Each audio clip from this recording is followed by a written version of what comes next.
இளமை பருவத்தில் தான் எல்லாமே அழகாக இருக்கும், பார்த்துருப்பீங்க.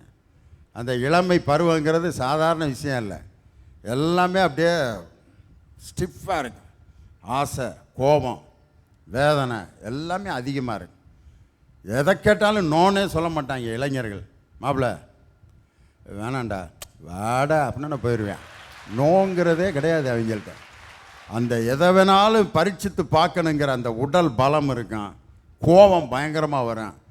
ஒரு 10 வயசு வரைக்கும் அப்பாவை பார்த்துட்டு பயந்துக்கிட்டு இருந்தவன் திடீர்னு அவங்க அப்பா எங்கடா போயிட்டு வர்ற அப்படின்னு அந்த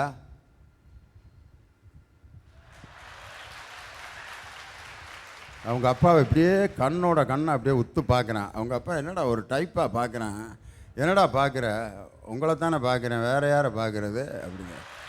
அவங்க அப்பா பார்வை வேறு மாதிரி இருக்கேடா, அடுத்து வேறு என்னமோ செய்ய போகிறான் போல் தெரியுதேன்ட்டு.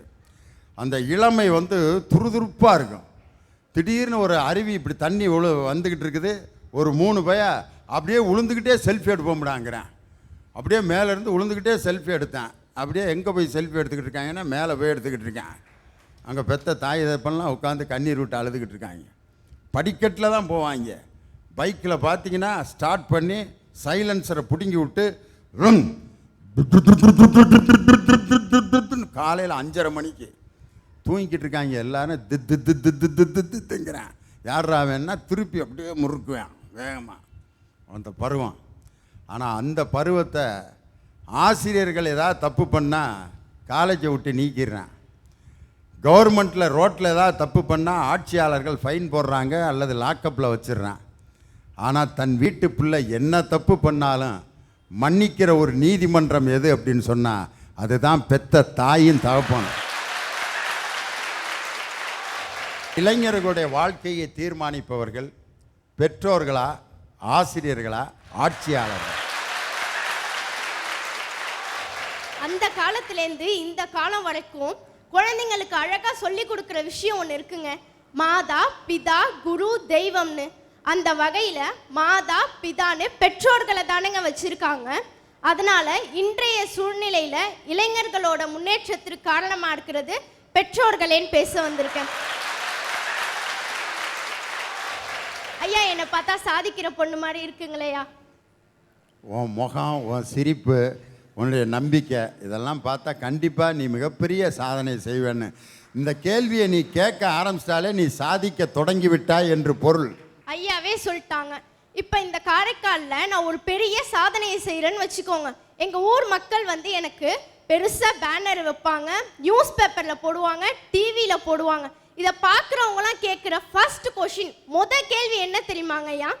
யாரு பெத்த பிள்ளையோன்னு தான் கேட்பாங்க. எந்த ஆட்சியாளர் தொகுதியில் உள்ள பொண்ணுன்னு கேட்குறாங்களா, எந்த ஆசிரியரோட மாணவின்னு கேட்குறாங்களா? அதில் ஒரு வித்தியாசம் தெரியுமாப்பா? நல்ல பாராட்டு வாங்கிட்டு இருக்கப்ப யார் பாராட்டுவாங்க தெரியுமா? எந்த மகராசி பெத்த பிள்ளையோ பெத்த தாயை பாராட்டுவாங்க. இப்போ நானே ஒரு பெரிய பட்டிமன்றத்தில் அமெரிக்காவில் பேசி ஒரு கேடயம் வாங்கிட்டு வந்தா எங்கள் தெருவில் இருக்க பொம்பளையெல்லாம் எந்த மகராசி பெத்த பிள்ளையோ அமெரிக்காவில் போய் பேசிட்டு வந்திருக்கு அப்படிம்பாங்க. நானே லாக்கப்பில் உட்காந்துருக்கேன்னு வச்சுங்க போலீஸ் ஸ்டேஷனில். அப்போ எங்கள் அம்மாவை நினைக்க மாட்டேன், அவங்க அப்பையும் ஒழுங்காக கண்டித்து வளர்த்துருந்தா இவன் லாக்கப்பில் உட்காந்துருப்பானா? அதாவது நல்லது நடக்கும்போது பாராட்டு வாங்கிறது பெத்த தாய், அவன் வீணாக போகிறப்ப திட்டு வாங்கிறது யாருன்னா அவங்க அப்பந்தான். அதனால தான் அன்னையிடம் நீ அன்பை வாங்கலாம், தந்தையிடம் நீ அறிவை வாங்கலாம். ஒரு பையன் கெட்டு போகிறதுக்கு அம்மா காரணம் இல்லை, அப்பா தான் காரணம். அவன் பாசம் இல்லாமல் வளர்றானா அதுக்கு காரணம் யாருன்னா அம்மா தான் காரணம். அருமை ஐயா. நம்ம பேருக்கு முன்னாடி அழகாக ஒரு எழுத்து ஒன்று போடுவோம், என்னங்க ஐயா? இனிஷியல். ஆமாம், இனிஷியல். நம்ம அப்பாவோட பெயரை இனிஷியலாக நம்ம போடுறோம். அதை நான் வெறும் இனிஷியலாக பார்க்கறது இல்லைங்க. எங்கள் அப்பாவோட முகம் எனக்கு தெரியுங்க. ரத்தம் சிந்தி வேர்வை சிந்தி பிறந்ததுலேருந்து என்னை படிக்க வச்சு இத்தனை பேருக்கு முன்னாடி நிற்க வச்சிருக்காங்கன்னா என் பெற்றோர்கள் தானேங்க காரணம். என்னோட முன்னேற்றத்திற்கு காரணமாக இருக்கிறது என்னோட பெற்றோர்கள் தானேங்க. என்னோட கதையே சொல்கிறேன் பாருங்க. நான் கல்லூரியில் இன்ன வரைக்கும் படிக்கிற வரைக்கும் பேச்சு போட்டிக்கெல்லாம் போயிட்டு பரிசுகளோடு வந்துடுறேன். கடைசி 2 முறை தோல்வி அடைஞ்சிட்டேன். அப்போ அழுவுற எங்கள் அப்பா அம்மாட்ட.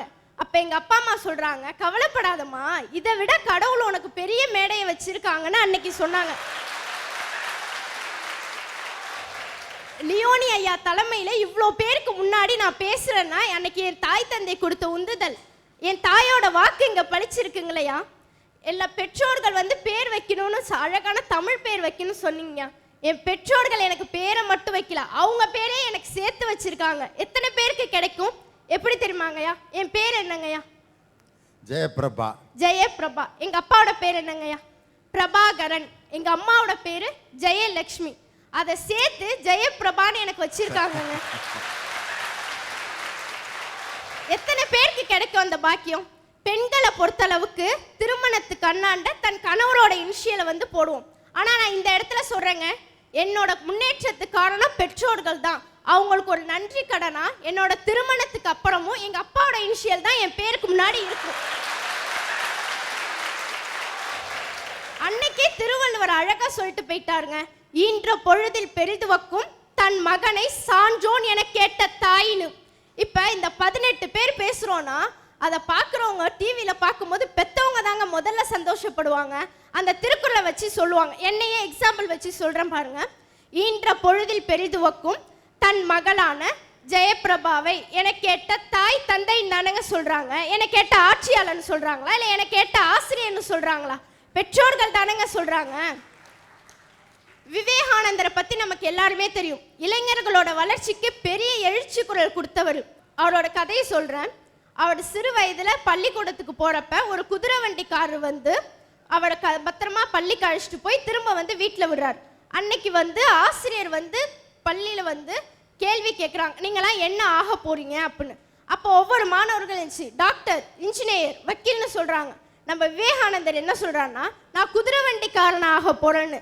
ஆசிரியருக்கு அதிர்ச்சியாக இருக்குது. ஏன்னா அவருக்கு அப்போ அதுதான் பெருசாக தெரிஞ்சுது, அவரை பத்திரமா வீட்டில் போய் விடுறாரு அப்படின்னு. உடனே அட மக்கு பயலேன்னு ஆசிரியர் திட்டி அடிச்சிடுறாரு. உடனே அழுதுகிட்டே விவேகானந்தர் வந்து வீட்டுக்கு வர்றாரு. பெத்த மனசு இல்லையா, அவங்க தாய் ஏன்பா அழுவுறன்னு கேட்குறாங்க. இல்லைம்மா, ஆசிரியர் கேட்டாரு, நான் குதிரை வண்டிக்காரனாக போகிறேன்னு சொன்னேன், அடிச்சுட்டு திட்டாங்கன்னு.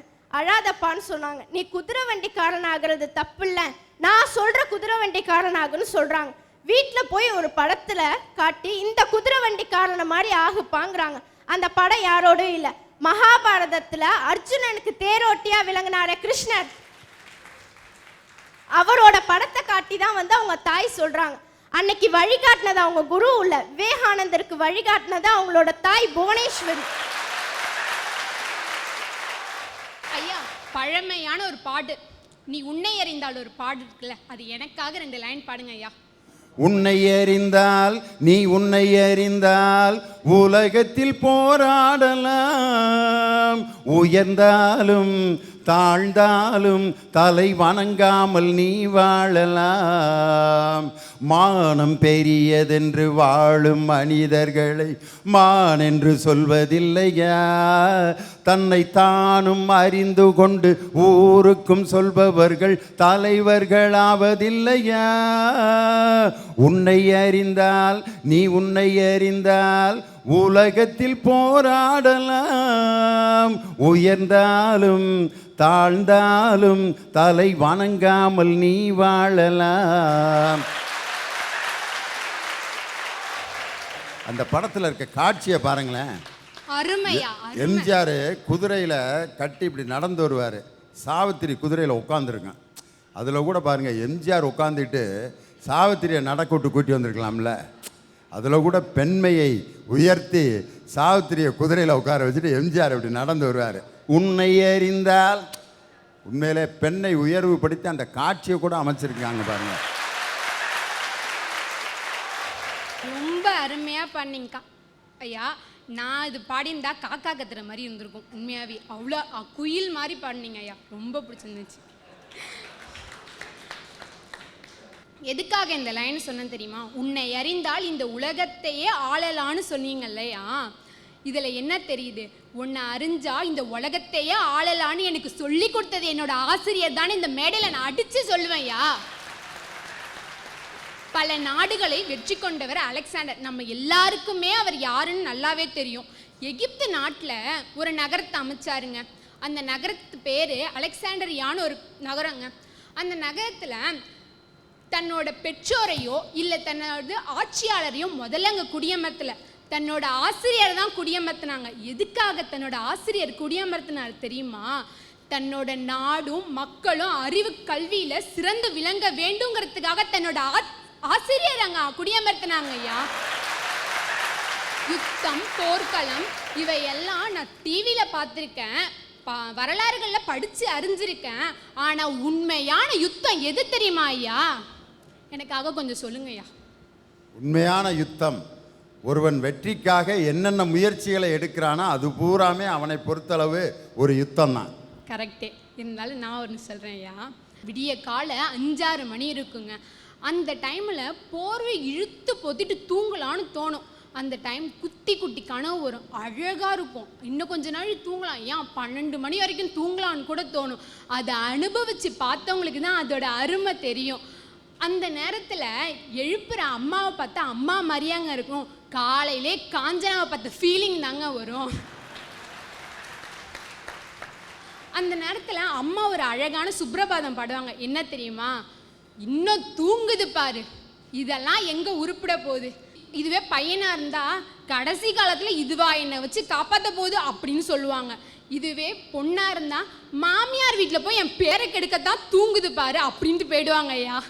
அடுத்தது எங்கள் அப்பா வருவார், பல டென்ஷனில் இருப்பார். வெளில யார் மேலேயோ இருக்கிற கோவத்தை எங்கள் அம்மாட்ட காட்ட முடியாமல், ஏன் தெரியுமா எங்கள் அம்மாட்ட காட்ட முடியாது? அம்மாட்ட காட்டினா அடுப்பாங்கரில் இருக்க குண்டாலாம் மண்டை மேலே இருக்கும். அதனால் அதை கயிட்டுறதுக்கு நைட் ஆகிடும். அதனால் அம்மாட்ட போக மாட்டாங்க. இன்னொரு எக்ஸ்ட்ரா எஃபெக்டோட என்கிட்ட வந்து, உனக்கு கஷ்டப்பட்டு நான் புக்கு வாங்கி கொடுத்தேன், நோட்டு வாங்கி கொடுத்தேன், அதை விட கஷ்டப்பட்டு காலேஜ் ஃபீஸ் கட்டினேன் அப்படின்னு சொல்லுவாங்க. இது அவரோட அருமை தெரியாமல் இன்னும் தூங்குது பாருன்னு சொல்லிட்டு அவர் இன்னும் சுப்ரபாதம் நல்லா பாடிட்டு போவார். அது ஒரு இதுக்கு இருக்கட்டும். நான் தெரியாமல் தான் ஐயா கேட்குறேன், நோட்டு புக்கு காலேஜ் ஃபீஸு இதெல்லாம் அவர் வாங்கி கொடுக்காம எழுத்த விட்டு மாமாயா வந்து வாங்கி கொடுப்பாங்க.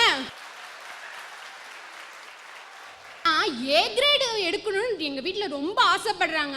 ஆனால் எனக்கு அல்ஃபபெட் சொல்லி கொடுக்க கூட அவங்களுக்கு டைம் இல்லை. ஸ்போர்ட்ஸில் பெரிய ஆளாக வரணும்னு ஆசைப்படுறாங்க. ஆனால் வீட்டை விட்டே என்னை வெளில அனுப்ப மாட்டுறாங்க. பல சரக்கு கப்பல்களின் மத்தியிலே கடலில் இறங்கிவிட்டேன். நீச்சல் தெரியாமல் நீரில் இறங்கிவிட்டேன். நீச்சல் தெரியாமல் நீரில் இறங்கிவிட்டேன். பேச்சில் தவறிருந்து கூச்சல் போட்டா ஐயா என்ன எப்படியாவது காப்பாத்திருங்கய்யா. அரசியலுங்கிறது முழுக்க மக்களுக்கான தேவைங்கிறாரு காமராஜர். அரசியலுங்கிற எண்ணம் இல்லாதவன் மனிதனாகவே இருக்க தகுதி இல்லைங்கிறாரு காந்தியடிகள். அரசியல் இல்லாத இடமும் இல்லை, அரசியல் இல்லாம யாருமே இல்லை. ஐயா இங்க உட்காந்துருக்கவங்களாம் அரசியல்னா என்னன்னு தெரியும் நினைச்சிட்டு இருக்கீங்களா ஐயா?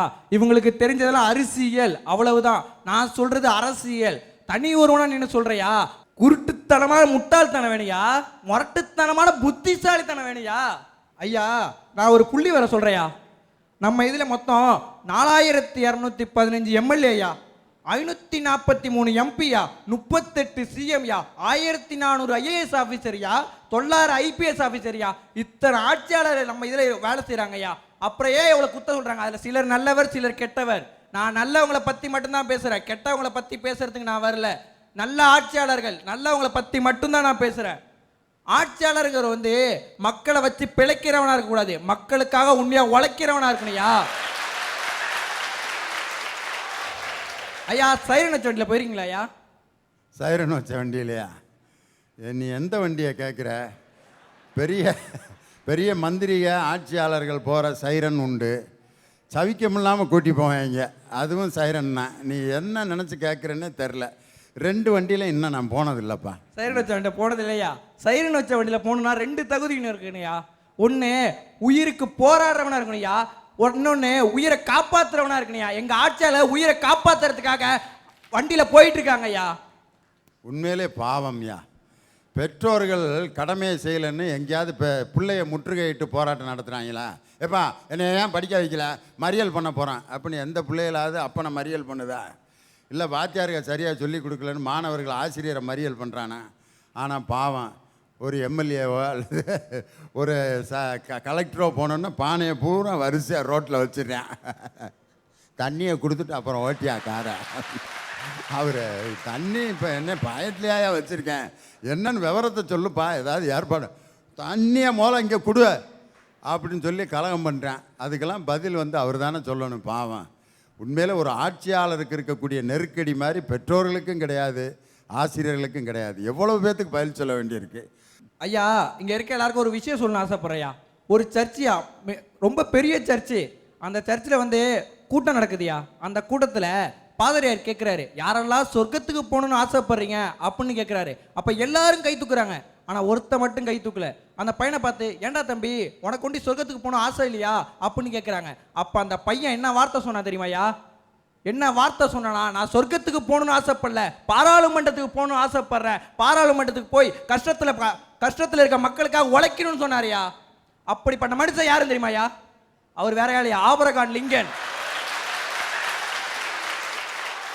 ஓடப்பராயிருக்கும் ஏழையர் எல்லாம் உதயப்பர் ஆகிவிட்டால் ஒரு நொடிக்குள் ஒப்பர் உயரப்பர் எல்லாம் மாறி ஒப்பப்பர் ஆகிவிடுவார். இதை உணரப்பா நீ என்று சொன்னார் இல்லையா? அது இந்த இடத்துல ஜல்லிக்கட்டு போராட்டத்தில் நிரூபணம் ஆயிட்டு இல்லையா? அது பாரதிதாசன் பாட்டு இன்னும் கொஞ்சம் தெளிவாக சொல்லுங்க. ஓடப்பர் ஆயிருக்கும் ஏழையப்பர் ஓர் நொடிக்குள் உதயப்பர் ஆகிவிட்டால் ஓடப்பர் ஏழையப்பர் எல்லாம் மாறி ஒப்பப்பர் ஆகிவிடுவாய் உணரப்பாணி அப்படின்னு எழுதியிருப்பார். ஐயா, ஒரு பையன் வந்து ஒரு பையன் வீட்டுக்கு பக்கத்தில் ஒரு வாக்கியா பாலத்தில் ஒரு பள்ளம் ஒன்று விழுந்துருந்துங்கய்யா. அவன் ஓடி போய் எல்லாத்தையும் கேட்டு பார்க்குறான், எதுவுமே தீர்வு கிடைக்கல. கடைசியில் அவன் அம்மாட்ட போய் சொல்கிறான், இந்த அம்மா இந்த மாதிரி பாருமா, நம்ம வீட்டுக்கு பக்கத்தில் இருக்கிற ஒரு பாலத்தில் ஒரு பள்ளம் ஒன்று பெருசாக விழுந்துட்டு என்னம்மா பண்ணுறதுன்னு கேட்குறான். அப்போ சொல்கிறான், அந்த தாயிட்ட இருந்து வெறும் 2 சேலையா, அதுலேருந்து ஒரு சேப்பு சேலையை கீழ்ச்சி, தம்பி இதை போய் அங்கே ஊனி வைடா, உன்ன மாதிரி வேற எந்த பிள்ளையாவது அந்த பள்ளத்தில் விழுந்துற போகுதுன்னு சொன்னார் பார்த்தியா, அதுதாயா எங்கள் பெற்றோர்கள்ங்கிறவங்க. நம்ம எல்லாருக்கும் தெரியும், இப்போ விவசாயிங்க எவ்வளோ போராட்டம் பண்ணி அங்கே கஷ்டப்பட்டுட்டு இருக்காங்க. டெல்லியிலேன்னு தூக்கு மாட்டிக்கிட்டு பார்த்துட்டாங்க, மண் சோர்ஸ் தின்னு பார்த்துட்டாங்க, எலிகறியும் தின்னு பார்த்துட்டாங்க. இதெல்லாம் விட ஒரு மோசமான ஒரு விஷயம் ஐயா, மனித மனத்தை கூட தின்னு பார்த்துட்டாங்க ஐயா. அவங்களுக்கு இன்னும் நியாயம் கிடைக்கல. இதெல்லாம் பார்க்க மாட்டேங்கிறாங்க ஆட்சியர்கள். எங்களை எப்படியா முன்னேற்ற போகிறாங்க ஐயா? இப்போ ஆட்சியாளர்கள்னு வச்சிங்களேன், அடித்த 5 வருஷத்துக்கு அவங்களுக்கு ஆட்சியை பிடிக்கணுமே அப்படிங்கிற கவலை, மீடியாவை நினச்சி பயந்துக்கிட்டே அவங்க கை கட்டி போட்டுருச்சியா. ஆனால் இப்போ ஆசிரியர்கள் ஆட்சியாளர்கள் போட்ட சட்டத்திட்டத்தினால அவங்க கைகள் கட்டி போடப்பட்டுருச்சு. ஆனால் கட்டப்படாத ஒரே கைகள் எங்கள் பெற்றோர்கள் கைகள் மட்டும்தான்யா. ஒரு குதிரைக்கு எப்படி கடிவாளம் கட்டினா அது நேராக ஓடுமோ அந்த மாதிரி அந்த குதிரையை வளர்த்தவனால மட்டும்தான் அந்த குதிரை கடிவாளம் கட்ட முடியும். வேற எவனாவது போய் கட்டினான்னு வச்சிங்களேன், சொல்ல முடியல. பாவம், அன்றைக்கி அவனோட ஃபேமிலி பிளானிங் தான் பாவம் ஐயா. இப்போ இந்த உலகத்தில் தனக்குத்தானே ராஜா, தனக்குத்தானே மந்திரின்னு அவன் பேர் சூட்டிக்க ஆரம்பிச்சிட்டாங்க ஐயா. இதை நம்ம இதே பாண்டிச்சேரியில் நடந்த 30 வருஷத்துக்கு முன்னாடி நடந்த ஒரு கருத்தரங்களை, வானொலி கருத்தரங்களை நமது ஐயா கலைஞர் அவர்கள் எவ்வளோ அருமையாக தெரியுமா சொல்லியிருக்காரு. மாறி வரும் இவ்வுலகத்தில் மண்ணாங்கட்டியும் கர்ணன் என கூறும் வெங்காயமும் பாஞ்சாலி சபதம் எடுக்குன்னு சொல்லியிருக்காங்க ஐயா. பாஞ்சாலியை துயில் உருவும் போது எல்லாரும் அழுதாங்க. அது போல் வெங்காயத்தை உரிக்கிறப்ப நம்ம அழுகுறோமா? கர்ணன் அடுத்தவங்க கஷ்டத்தை பார்த்து மனம் உருகிற மாதிரி மண்ணாங்கட்டியில் மலையில் வந்து கரைதாயா. இதாங்க அதுக்கு விளக்கம். இதை நீங்கள் எப்படி எனக்கு தெரியும்னு கேட்டிருக்கலாம். இந்த கருத்தரங்கை பார்த்த பல லட்சமாக பார்வையாளர்களில் எங்கள் அப்பாவும் ஒருவரியா. எங்கள் அப்பா சொல்லி தாங்க தெரியும், ஆசிரியர் சொல்லியோ இல்லை ஆட்சியாளர்கள் சொல்லியோ எனக்கு இது தெரியாதுங்கய்யா. ஐயா, நான் கொஞ்ச நாளைக்கு முன்னாடி ஒரு இடத்துக்கு பேச்சு போட்டு இது மாதிரி போயிருந்தேங்கய்யா. அதில் போகிறப்ப நான் தோத்துட்டேங்கய்யா. அப்போ வந்து என்ன பண்ணாங்க எல்லாரும், என்னடா ரொம்ப செலவு பண்ணிலாம் அந்த இடத்துக்கு போனியே, தோத்துட்டேயாடா அப்படின்னு எல்லாரும் வந்து கேட்டாங்கய்யா. ஆனால் எங்கள் அப்பா மட்டும்தான்யா, பரவாயில்லடா இந்த விஷயத்தில் போனால் என்னடா, அடுத்த நம்பர் நிறையா இருக்குடா, நிறையா மேடை இருக்குடான்னு சொல்லி என்னை தட்டி கொடுத்து எனக்கு ரோல் மாடலாக இருந்து எத்தனை தடவை நீ கீழே விழுந்தாலும் எழுந்து நில்லுடான்னு சொல்லி கொடுத்தவர் எங்கள் அப்பாயா. எங்கள் அப்பா தான் எனக்கு ரோல் மாடலு.